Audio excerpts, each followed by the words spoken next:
गत 17 जनवरी 2026 शनिबारका दिन तामाङ समाज क्षेत्रीय समिति अबुधाबीको आयोजनामा अबुधाबी स्थित सुडानिज क्लबमा मञ्जुश्री सम्मत 2862 तामाङ वर्ष घोडा वर्गको अवसरमा सोनाम लोसार कार्यक्रम भव्य सभ्य र अत्यन्त सफल रूपमा सम्पन्न भएको छ।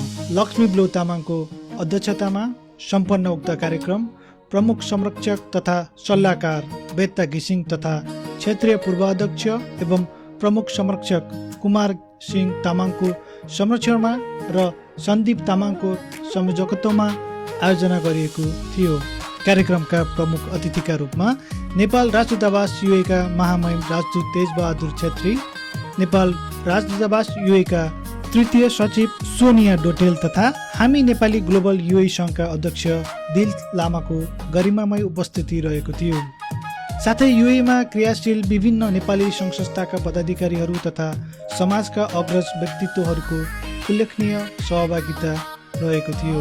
कार्यक्रमको मुख्य आकर्षणका रूपमा नेपालबाट विशेष आमन्त्रणमा उपस्थित नेपाल तामाङ कलाकार सङ्घका वर्तमान अध्यक्ष तथा वरिष्ठ गायक विशाल कल्तान र सङ्गीतकार तथा गायक शुभ तामाङको सशक्त साङ्गीतिक प्रस्तुति रहेको थियो। त्यसै गरी युएलाई कर्मभूमि बनाइरहनु भएका स्थानीय कलाकारहरूको गायन तथा नृत्य प्रस्तुतिले तामाङ संस्कृति, कला र पहिचानलाई प्रदेशको भूमिमा पनि जीवन्त बनाएको थियो। तामाङ समुदायका सदस्यहरू मात्र नभई विभिन्न जात-जाति तथा समुदायका करिब 900 जति दर्शकहरूको उत्साहजनक सहभागिता रहेको उक्त कार्यक्रममा भाग्यशाली चिट्ठा भने रमेश थुम्बुले हात पार्न सफल भएका थिए।